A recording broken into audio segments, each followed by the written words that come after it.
You know, undoubtedly the single biggest topic that turns people away from the idea of ending the state altogether is defense, both domestically and internationally. How can anyone possibly think that abolishing the state's role as protectors or defenders of life, liberty, and property is a good idea? I must admit I was no different than anyone else in hearing this, and I've held pretty strong libertarian positions for most of my adult life. Until recently, this was a bridge too far even for me. I mean, how is it even possible that we organize these systems in the first place, let alone ignore what seems like a system which would result in savagery and domination by anyone who could just present enough money to buy their own police, right? I mean, come on, if it went up for sale on the market tomorrow, Jeff Bezos could own every police force in the country, or perhaps even the US military if he wanted to, couldn't he? Well, here's how we break this monster down. The first thing, and granted this can be very hard to do, but the first thing is to think of what we know right now as the military, and what we know right now as the federal and local police forces. And remember, this is the result of our statist system, where our government holds a total monopoly on the use of force, violence, and coercion. Why is the current system the standard of policing and military in our minds? Just because this is what we know doesn't mean that it has to be this way. We're often told that democracy is important and even vital to our modern civilization because it holds the power of the state accountable to the will of the people. Now, there are a multitude of examples that come to mind that can dispute this, but since we're discussing defense, just ask yourself, how many Americans support our current misadventures in the Middle East at the moment? How much public support for these wars is there today in America? The polling over the last several years has shown that only a minority of American citizens support our government's current conquests overseas, yet our government is still there. It's still bombing, it's still shooting, it's still droning, and it's still slaughtering people every year. It would seem that the will of the people isn't changing the will of those who truly hold political power. Now, in contrast, imagine a system without a state. Of the American population who does support our current military-industrial machine, how many would be willing to financially support it if they were personally sent their portion of the war bill? Not like today where the state seizes portions of our money and funnels it together to fund a program, regardless of our support of said program, but if the price tag of war were broken down and a bill was due to every citizen who supported the U.S. government's military actions. How long would it take before the wars were over? How many citizens would faint after seeing several thousands of dollars a month in dues to the war machine? How many would drop their support instantly after that? It's one thing to sit in your air-conditioned living room watching Fox News or CNN and think the government knows what they're doing so you can sort of casually support a cause. After all, 9/11 was really bad, right? We don't want another event like that, and we can't let the terrorists win. The truth is that we could end the wars within a month if we passed along the cost this way. By the time people react to their war bill, how many would be left in pledging continued support? Sure, perhaps the extremely wealthy could still support the bill. That is, until 99% of the country decided the cost was too damn high, opted out, and their portion of the bill was then divided out among the last 1%. Wars of aggression and offense, especially on a large scale, cannot exist without the state and its monopoly on coercion. Now we can begin to see how a stateless defense system would operate. Without a tax base to extort, and without a central bank to deficit finance military expansions, as has been the case in America since the First World War, it becomes undoable to even possess the ability to continue such actions as our government is currently undertaking, even if they desperately wanted to. So war in a private or stateless defense system would be, if for no other reason, financially restricted from wars of aggression or offense. For this issue and many others, we can see that the free market would serve the will of the people much better than our statist system currently does. If people want it, they'll pay for it. You know, there's another word that we use for the will of the people in economic terms, and that word is demand. If a demand exists and the market is free to provide for that demand, the demand can be satisfied voluntarily. No guns pointed at you, no threats of violence if you don't obey, no coercion, only voluntary cooperation based on consumer demand. So in a stateless system, we can see how violent action can only realistically occur in response to direct threats of violence. This notion is of course well in line with the principle of non-aggression. But aside from an offensive attack, how could a stateless system offer protection even in terms of reasonable defense? After all, if there's no state and no taxation to fund a military or police, how can we possibly have a system that provides for defense from foreign attack? For starters, let's take the example of the United States. It's impossible to look at the history of modern war in this country without acknowledging some heavy interventionist failures carried out by the state. In an attempt to be brief here, let's run over a few examples just in the 20th century. Had President Woodrow Wilson not gotten the United States involved at the end of the First World War, there would likely not have been such harsh sanctions imposed on post-war Germany.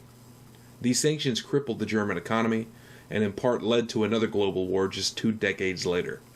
FDR placing an oil embargo on the Imperial Japanese and even stationing American troops in Hawaii. Some have argued also ignoring information of the threat of an attack on those military bases there. Eisenhower displacing democratically elected leaders in foreign nations to impose American business-friendly leaders. Attempted coups in Cuba. Putting boots on the ground in multiple countries to fight the spread of communism in the Cold War. Directly funding and arming radical Islamic groups in the Middle East only to have them become future enemies, pledged in an internal struggle against us. Allying with countries which themselves use our funding for unjust expansions, authoritarian rule, and the spread of violent anti-American sentiments. Our government has undeniably thrown a lot of gas on a lot of fires. If nothing else, it could be said that merely by not having the state involved in so many foreign affairs, the United States could have rid itself of a lot of unnecessary enemies. Perhaps the biggest advantage to not having a state at all could be the relief of not having such entanglements. After all, how much war have the states with much more peaceful foreign policies seen over the last century, despite being relatively well off in terms of standards of living, wealth, resources, etc.? But even if we were a stateless society without a government at all, and a government setting half the world on fire either through direct bombing or crippling economic sanctions, our species has a very violent and blood-soaked history. So what if the next would-be Adolf Hitler tried to conquest our stateless society? Well, what would there be to gain considering the motive for most military invasions throughout history? 1. The domination of a treasury to finance war efforts. Well, we've already established that there would be no treasury, as there would be no tax base. There would be no system to extort or to print money in a free society.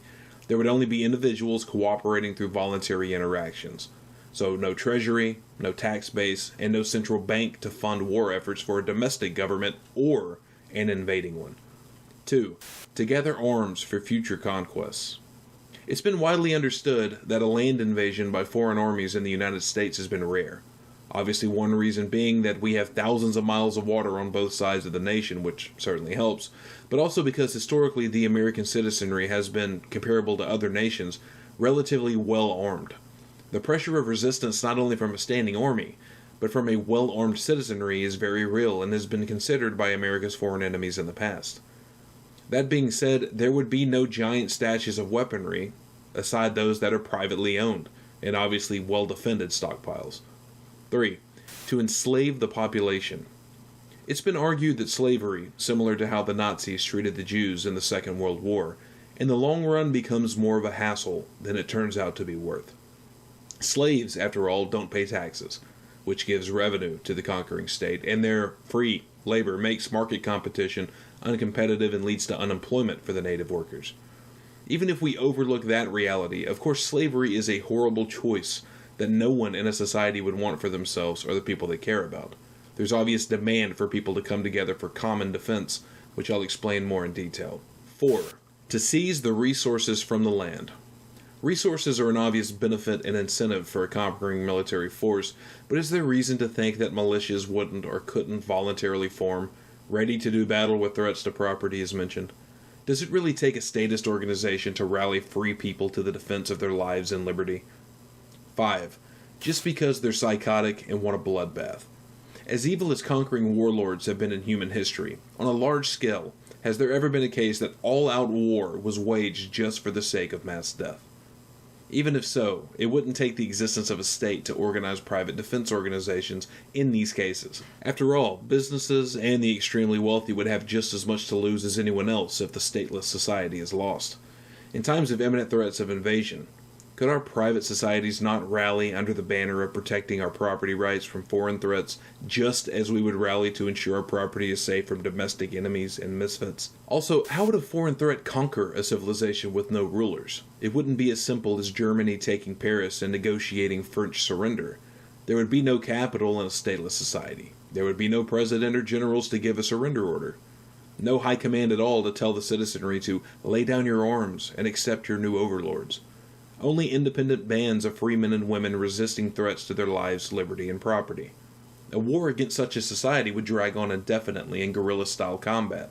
Images of Vietnam and Afghanistan come to mind. How easy were they to conquer?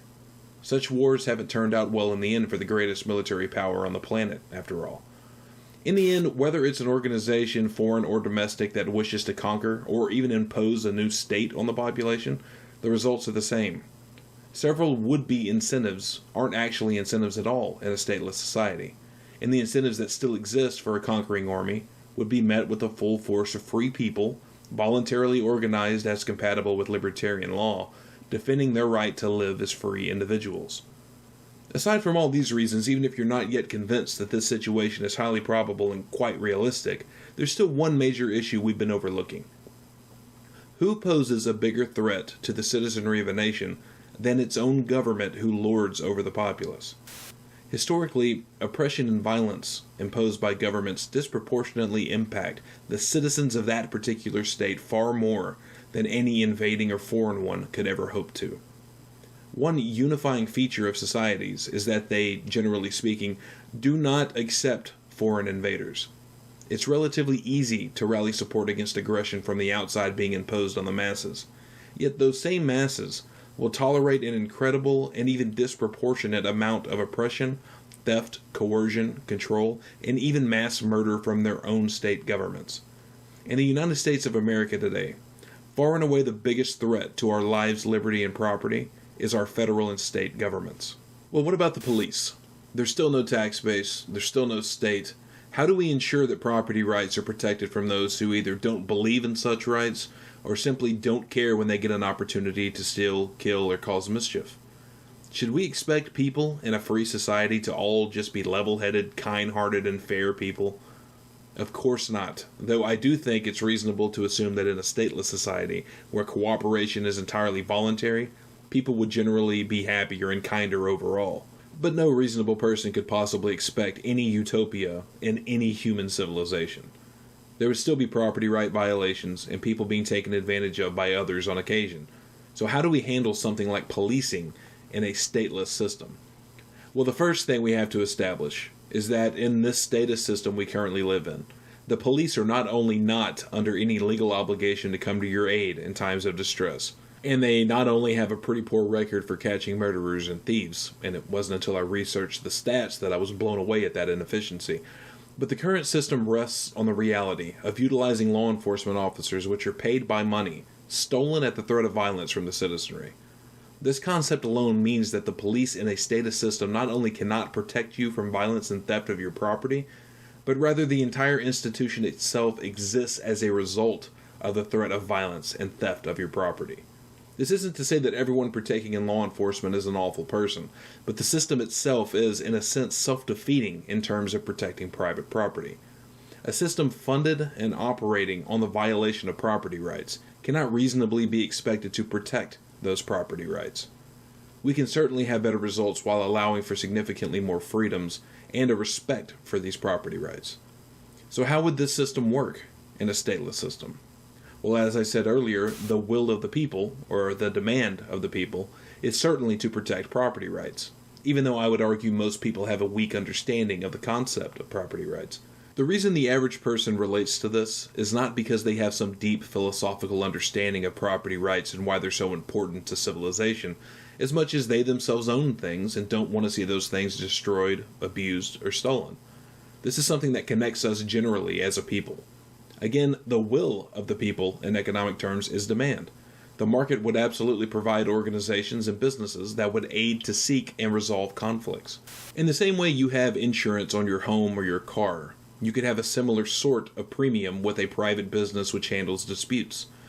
Conceivably, there would be an enormous amount of competition for business in this field in the same way there are dozens, if not hundreds, of car or home insurance providers on the market today, just within your town or city. Pay a premium, get a service, and if you're unhappy or unsatisfied with the service, unlike the current status system, you can cancel your service and switch to a competitor. The market, unrestricted by a state which is constantly playing favorites, will weed out the inefficiencies. This would be a similar way to include emergency services, such as firefighters, into the system. It could be set up where an individual or a family pays a premium to cover themselves, or their family, in the case of the fire department, their home, either directly, or perhaps it could be added as a fee in an HOA, or homeowners association, or something similar for neighborhoods. This sort of group pooling would serve to keep the costs down, and a neighborhood could have security specifically for their area, under the direct supervision and performing to the satisfaction of the people living in that neighborhood. Compare this concept to the current status system, and you can see that there are a lot of clear benefits. The rules or private law itself can, and in my opinion would, be kept relatively simple. They would be centered around the basic concept of the non-aggression principle, an axiom that we're taught as children but somehow think is too simplistic to be a moral guide in adulthood. The reality really is only as complicated as we make it. Do not be the first to aggress on another, unless you're acting in self-defense or defense of another. If you violate this and aggress on someone without justification, you're going to be dealt with by the organizations which handle these disputes. And remember, it's almost impossible for us to imagine how the current status system would look just in terms of policing without the abysmal war on drugs.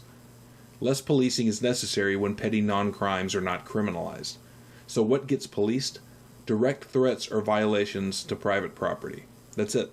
But what about people who can't afford premiums for these organizations? Won't they just be plundered, assaulted, perhaps even murdered with impunity merely because they couldn't afford protection? Wouldn't their homes, apartments, and livelihoods be left to the mercy of the rest of society? Not likely. Again, neighborhoods and apartment complexes have an extraordinary amount of skin in the game to ensure that rape, murder, assault, arson, and utter chaos are not permitted in their areas of business. This is even more true of apartment complexes and housing that is not directly owned by the current occupants. A portion of rent due each month in such places would go towards the funding of security and protection, which already occurs in many complexes. Under these contracts, protection of individuals would be included. It's also conceivable that even after an altercation or event occurs, that recourse could be sought by paying one of these resolution organizations after the fact. There's also ample room here for charitable giving, for third parties who want to see the wrongs made right. Perhaps organizations could offer a variety of perks or rewards to incentivize charitable giving for such services. Remember, where there is sizable demand, the market is free to provide, and it's hard to imagine a concept or an issue in any society that has more demand than security for property rights. And I'll attempt not to deviate too far from the topic of conflict resolution, but the defense of the poor in a stateless system is undoubtedly a concern for any empathetic person. In fact, that empathy alone tells me that there is a significant amount of demand for protection for the less fortunate and would aid in a privatized system seeking and finding worthwhile solutions. We must keep in mind, in the realm of ethics and morality, it's never justifiable to initiate force to violate the property rights of another person. In the case of coercive funding, which is what taxation is in a status system, it's always going to be immoral. Regardless of the goodies you want or want for others, regardless of the end goal you may wish to see accomplished, it's never justifiable to steal the fruits of someone else's labor. Intentions are irrelevant to the ethical issue. This is at the heart of the argument for a stateless or anarcho-capitalist system. Property rights are the key to the entire kingdom. If I take just $10 from you every month, and even if I spend 100% of that $10 on something that you love, want, or support, it's still theft if I did not have your consent. $10, $100, half your income, the amount is irrelevant in principle. Sex and rape are distinguished by the consent of both parties. A job and slavery are distinguished by consent of both the employer and employee. Transactions are distinguishable from robbery by the consent of both parties involved in the transaction. Following this same logic, taxation is nothing but theft at the threat of force and violence, even if that funding is going to programs intended to help the less fortunate. I use the word intended very strongly here because more often than not, that coercive funding creates many unintended consequences. So how would these organizations which handle conflict resolution apply to private businesses? Generally in the same way they apply to individuals and families. Businesses could fund their own security through insurance premiums. This already occurs quite often in the current system, but would be expanded in a stateless society. Again, there is ample incentive that businesses provide a sense of safety and security for their customers. Have you ever walked into a store that looked shady? How long did you stay inside? Did you go back? If you did ever go back, how frequently did you visit? What about the roads, though? How would a stateless system possibly handle all of the traffic laws that are on the books? How would it prosecute violators? Surely in a stateless system there would be total chaos on the roads, right? Remember, a stateless system that we're discussing would not mean no rules, only no rulers. No monopolies being coercively funded to provide inefficient services. I'll get into the weeds of why and how roads can be entirely privatized in future videos, but for our purposes here on policing, it's pretty simple. In a system where the roads are privately owned, the owners will provide their own rules for the privately owned property. Let's look at the incentives for rules that come to mind for someone owning a road in a stateless system. The largest incentive for a road owned and maintained for profit, like any other business, is to attract customers.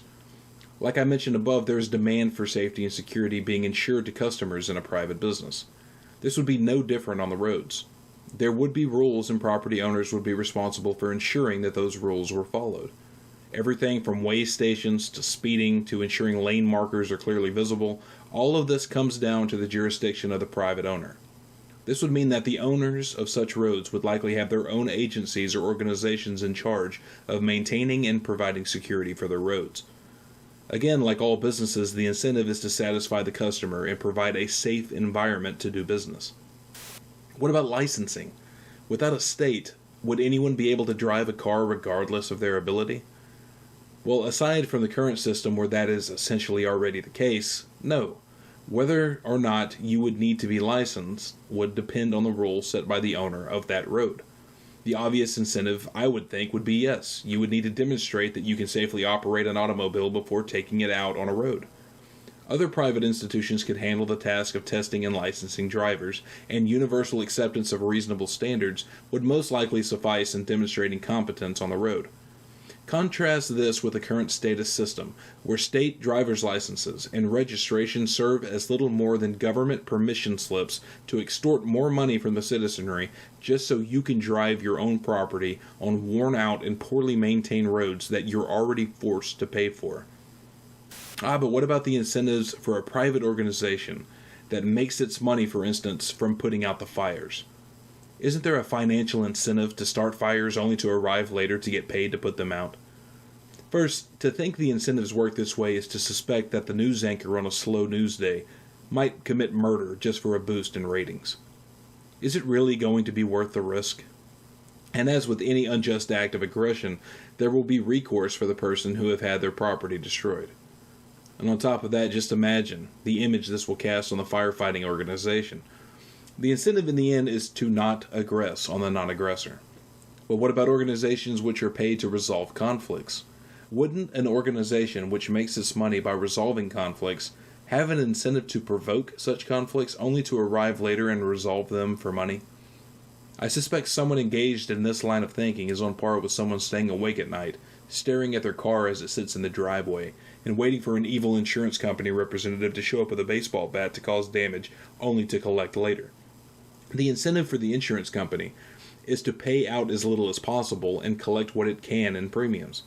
The incentive would be the same for an organization of conflict resolution, and for the firefighters in the above-mentioned example. Showing up and handling disputes or fighting fires consumes the resources and costs the money of those institutions. There is no justification of the means in the end.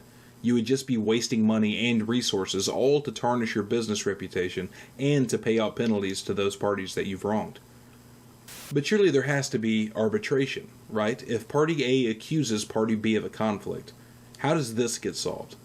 Does the conflict resolution organization of Party A just get to impose penalties on Party B? Surely Party B might dispute these accusations. This is why we need a court system, right? Indeed, we do need a court system, but let's not fall into the trap of thinking we need a state to impose third-party conflict resolutions. To take a quick aside here, remember what I said towards the beginning of this video about how we think of the military and the police. Just because the status system is what we know, doesn't mean that the status system is all that we can have. Let's not fall into the trapping of in-the-box thinking, which suggests that since the state provides a service, if the state goes, so must the service go.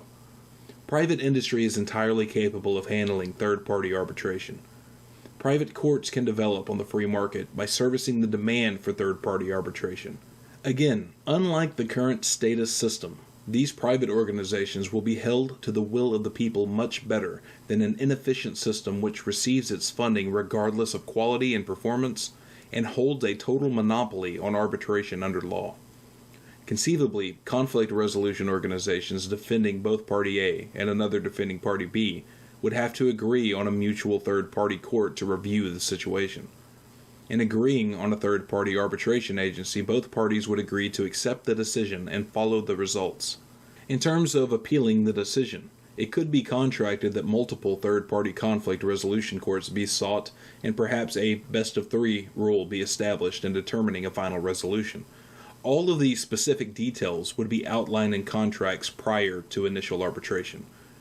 So the question posed at the beginning of the video: what's to stop Jeff Bezos or a future extremely wealthy person from just buying the military or all the conflict resolution organizations and just imposing their own dictatorship or new government on the masses?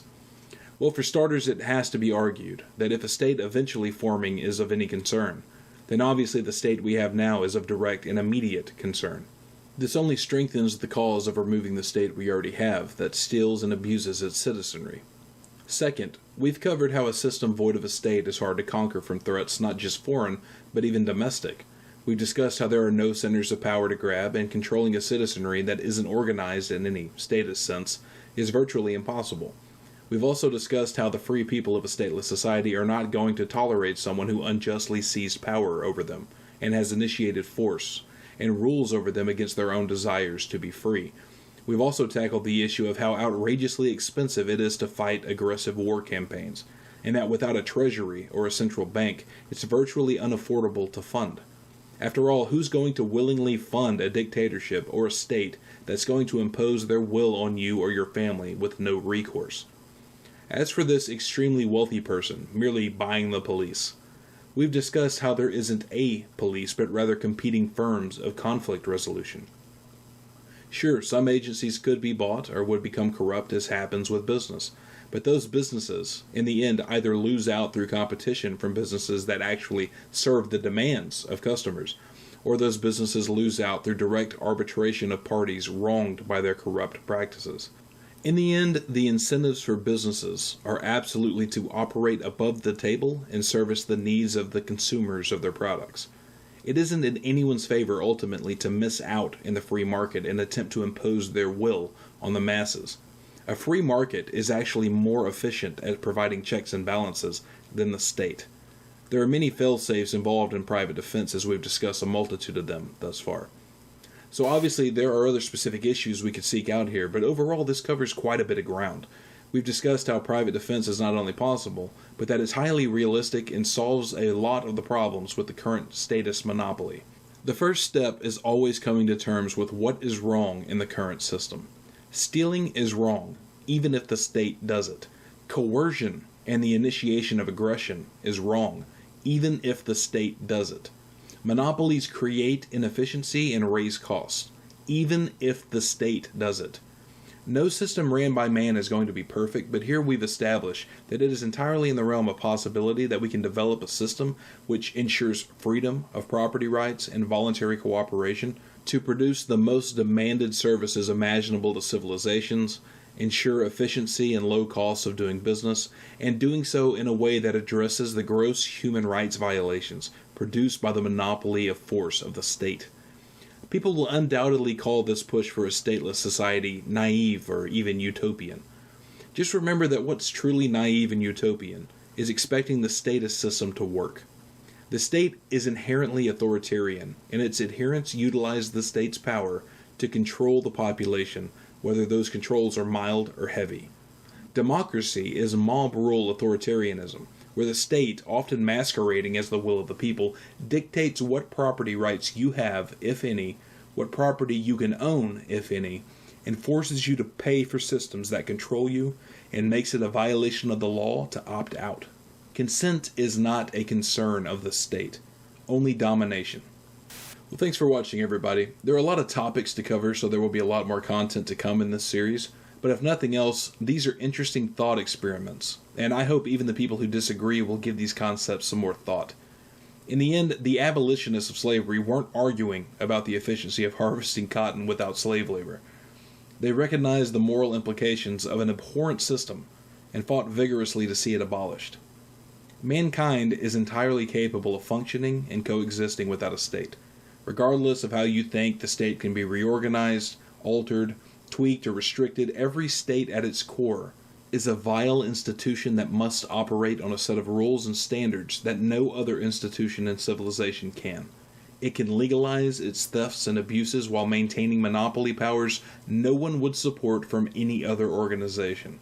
It's manned and operated by some of the most unscrupulous characters you would never even want inside your home, let alone to have them hold power over hundreds of millions of people.